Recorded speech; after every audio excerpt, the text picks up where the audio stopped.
Mes grands-parents, quand ils sont venus à Paris, ont pu ouvrir un magasin de vêtements. Au départ, ils vendaient des fleurs dans la rue. Après, ils ont commencé à avoir un peu d'argent.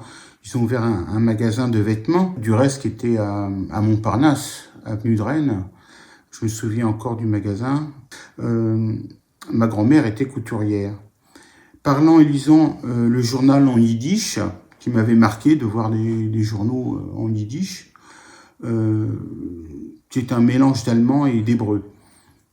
Ça n'a pas trop plu à mon père quand il était petit, parce que lui, il voulait avancer, être français, et comme il est né à Paris, il voulait faire des études et devenir dentiste par la suite. En début d'après-midi, on est partis tous les trois, papa, Edmond et moi, à la mairie du 4e, à l'hôtel de ville. Et ils nous ont fait attendre dans une salle, Edmond et moi. Papa est rentré dans un bureau, discuter et trouver une solution. Que faire de ces enfants qui m'arrivent là comme ça, et je n'ai pas de logement, je ne peux pas les prendre là, et donc il fallait trouver une solution. Et la solution est tombée quand papa est sorti, qui nous a dit gentiment, vous allez aller dans une maison. Et cette maison, c'était l'assistance publique de Paris. Ça, c'était horrible. C'était horrible parce que j'en ai un souvenir comme si c'était aujourd'hui. C'était affreux. Mon père m'avait quand même raconté des histoires qui l'ont beaucoup marqué. Des histoires d'antisémitisme.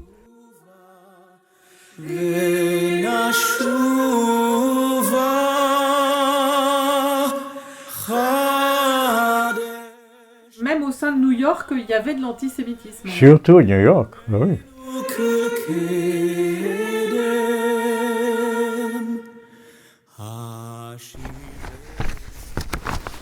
Toi, tu es né en quelle année, Peter? Moi, Ouais. le 26. Ah oui. Bon millésime pour le vin, paraît-il. C'était un grand millésime.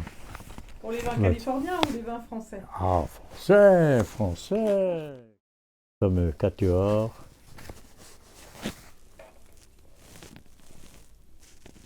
Ton père, c'est lequel, là, sur la photo? Ça, à droite, tout à fait à droite. Vous étiez enfant unique? Enfant unique, oui. Et vous vous rappelez de cette fuite en 38, donc vers la France, vers Oui, Paris? en 38, alors c'était... je me souviens le jour de l'arrivée des Allemands, ça tombait mon anniversaire, 12 mars. Et mon père se trouvait en France pour affaires. Il n'est pas revenu en Autriche, mais au bout d'un mois, ma mère m'a amené chez sa mère à elle, donc chez ma grand-mère, en République tchèque. Et là, donc, j'ai passé 3 ou 4 mois, jusqu'au mois d'août. J'allais à l'école là-bas, et au mois d'août, alors ma mère est venue me chercher et elle m'a amené en France. Votre père était dans quel style d'affaires à l'époque? Mon père était déjà dans le textile. Alors, oui. Donc vous êtes installé en France, à Paris? À Paris, oui. Et ça, c'était en 38, donc? En 38. Vous êtes allé à l'école? Oui, je suis allé d'abord au lycée Michelet, classe de 8e. Et normalement, j'aurais dû aller en 7e, mais comme je ne savais pas le français, alors 8e, et ensuite directement en 6e l'année d'après. Enfin, et alors au lycée, petit lycée Condorcet, jusqu'en 4e. Et alors c'est là donc, que c'est en 4e, donc c'était en 42 qu'on a passé en zone non occupée. Et donc, mais j'étais baptisé catholique en mars 41. J'avais à l'époque 14 ans, juste 29 mars, j'avais 14 ans. Et assez rapidement, au bout d'une quinzaine de mois, m'est venu le désir de devenir prêtre. Je suis arrivé en France, en zone non occupée, déjà avec ce désir-là. Voilà. Et vous sauriez l'expliquer plus précisément, cette envie de devenir prêtre, de vous consacrer au Christ?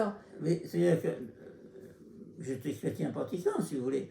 Mais du fait que mon père a été arrêté, je priais quand même davantage que les autres enfants. Votre père a été arrêté à quelle époque? Le 14 mai 41. Sous Et quelle arrêté- forme? Il a été arrêté dans la rue ou Non, non, et à convocation au commissariat, convoqué au commissariat? comme d'autres.